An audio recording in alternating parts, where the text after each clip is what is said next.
আমি আল কোরআন বাংলা মর্মবাণী থেকে মুক্ত জীবনের পথে প্রসঙ্গটি নিয়ে পড়ে শোনাচ্ছি।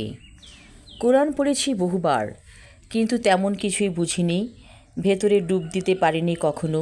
যখন এক নীরব মুহূর্তে কোরআনের গভীরে ডুবে গেলাম, আয়াতগুলো যেন কথা বলতে শুরু করলো। শিহরিত চমকিত হলাম। এক জীবনে যা চাই তার সবই সাজানো রয়েছে কোরআনের পরতে পরতে। সুস্থ, সুন্দর, সুখী, পরিতৃপ্ত জীবনের জন্য যা প্রয়োজন পাতায় পাতায় রয়েছে তারই দিক নির্দেশনা। সব কিছু মিলিয়ে জীবন।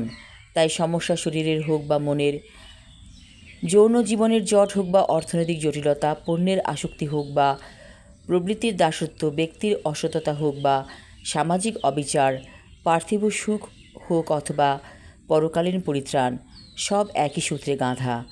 একটাকে আরেকটা থেকে আলাদা করা যায় না। কোরআন এই চিরায়ত সত্যকে প্রকাশ করেছে সুস্পষ্টভাবে। পড়ো তোমার সৃষ্টিকর্তা প্রভুর নামে, যিনি মানুষকে সৃষ্টি করেছেন নিষিক্ত ডিম্ব থেকে। পড়ো তোমার প্রতিপালক মহান দয়ালু, তিনি মানুষকে জ্ঞান দিয়েছেন কলমের, আর মানুষকে শিখিয়েছেন যা সে জানত না। সূরা আলাক এর এই পংক্তিমালা দিয়েই কোরআন নাজিলের সূচনা। শুরুতেই কোরআন মানুষকে উদ্বুদ্ধ করেছে পড়তে ও জানতে। কোরআন অজ্ঞতাকে অভিহিত করেছে মহাপাপ রূপে, মানুষকে অনুপ্রাণিত করেছে জ্ঞানের পথে, মুক্ত বুদ্ধির পথে। এমনকি বিশ্বাসের স্তরে পৌঁছার জন্য ও মানুষের সহজাত বিচার বুদ্ধির প্রয়োগকে বেশি গুরুত্ব দিয়েছে কোরআন। বৈষয়িক ও আত্মিক জীবনকেও একই সূত্রে গেঁথেছে কোরআন।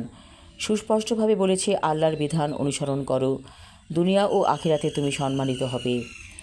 কোরআনের প্রথম আয়াত নাজিলের 23তম বছরে নাজিল হওয়া সূরা বাকারার 281 আয়াতে আল্লাহ বলেছেন, তোমরা সেই দিন সম্পর্কে সচেতন হও যেদিন তোমাদেরকে আল্লাহর কাছে ফিরিয়ে আনা হবে এবং তারপর প্রত্যেকেই তার কর্মফল পুরোপুরি প্রদান করা হবে। কারো ওপর কোনো অন্যায় করা হবে না। প্রথম পংক্তিমালায় যেভাবে মানুষের জন্ম প্রক্রিয়ার নিরহংকার অবস্থার বিবরণ দেওয়া হয়েছে, শেষ দিকের পংক্তিমালায় একইভাবে বলা হয়েছে, কর্মের স্বাধীনতা দেওয়া হলেও মানুষ জবাবদিহিতার ঊর্ধ্বে নয়, তার কর্মের যথাযথ ফল সে পাবে। কোরআনের প্রথম আয়াত নাজিল হয় 610 সালে আর শেষ আয়াত 632 সালে। ধাপে ধাপে, খণ্ডে খণ্ডে দীর্ঘ 23 বছরের পরিপূর্ণতা পায় কোরআন। প্রথম আয়াত নাজিল হওয়ার পর স্পষ্ট হয়ে ওঠে এর আকর্ষণীয় ক্ষমতা। অবিদ্যা বা জাহিলিয়াতের অন্ধকারে নিমজ্জিত মানুষগুলো আলোর সন্ধান পায়। সেই আলোয় বদলাতে শুরু করে তারা। পিতৃপুরুষের হাজার বছরের সংস্কার ও ধর্মান্ধতার বৃত্ত ভেঙে তারা লাভ করে মুক্ত বিশ্বাস ও সঠিক জীবন দৃষ্টি। এরপর নিজের মুক্তির জন্য, মানুষের মুক্তির জন্য কোনো ত্যাগ স্বীকারে পিছপা হয় না তারা।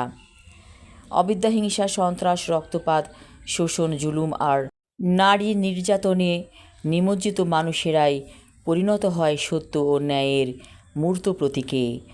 দলীয়, গোত্রীয় ও উপজাতীয় হানাহানিতে লিপ্ত বিক্ষিপ্ত সম্প্রদায়গুলো ঐক্যবদ্ধ হয়ে পরিণত হয় এক দুর্দমনীয় আদর্শিক জাতিসত্তায়।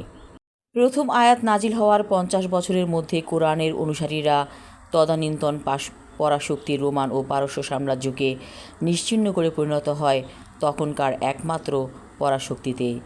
ইতিহাস সাক্ষী, কোরআন ছাড়া আর কোনো গ্রন্থই প্রচারিত হওয়ার সাথে সাথে মানুষের হৃদয়ে এত আলোড়ন সৃষ্টি করতে পারেনি, এত দ্রুত মানুষকে এমনভাবে বদলে দিতে পারেনি।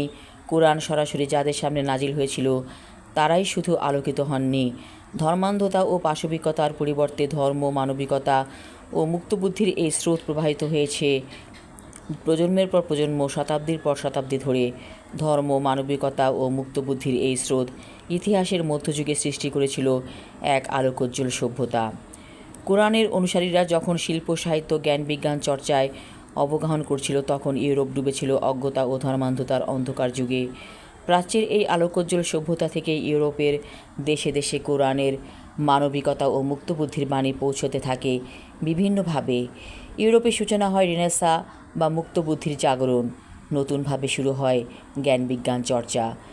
এগোতে থাকে বিজ্ঞান। তাই নিঃসংশয়ে বলা যায়, কোরআন যে মানবিকতা, জ্ঞান চর্চা ও মুক্তবুদ্ধির শিক্ষা দিয়েছে তারই ফল্গুধারায় লালিত হয়ে বিশ্ব প্রবেশ করেছে বর্তমান বিজ্ঞান ও প্রযুক্তির যুগে। তো আমরা এতক্ষণ আল কোরআন বাংলা মর্মবাণী থেকে মুক্ত জীবনের পথে অংশটি পড়লাম। এই অংশটি লিখেছেন যিনি এই কোরআন বাংলায় অনুবাদ করেছেন। তিনি হচ্ছেন শহীদ আল বুখারী মহাজাতক। তিনি কোয়ান্টাম ফাউন্ডেশনের প্রতিষ্ঠাতা। এই কোয়ান্টাম কোর্সটি করে অনেক মানুষ উপকৃত হয়েছে। ইচ্ছে করলে আপনিও এই কোর্সটি করতে পারেন। এটি শান্তিনগরে এর হেড অফিস অবস্থিত এবং সারা পৃথিবীতে এর শাখা প্রশাখা আছে। তো কোয়ান্টাম কোর্স করে আপনি অবশ্যই উপকৃত হবেন। আপনি নিজেকে জানবেন এবং আপনার কী করণীয় পৃথিবীতে সে সম্পর্কেও একটি সুস্পষ্ট ধারণা নিতে পারবেন। সবাই ভালো থাকুন, সুস্থ থাকুন। শুকর আলহামদুলিল্লাহ আমি ভালো আছি, আপনারাও ভালো থাকুন। এই শুভ কামনা করছি। মানুষের জন্য শুভ কামনা করলে নিজের উপরও শুভ শক্তি আসে। যে মানুষের অকল্যাণ কামনা করবে তার ওপরে অকল্যাণই আসে। তাই সবসময় ভালো ভালো চিন্তা করুন, ভালো ভালো কথা ভাবুন, তাহলে সারাদিন আপনি অবশ্যই ভালো থাকবেন। ধন্যবাদ।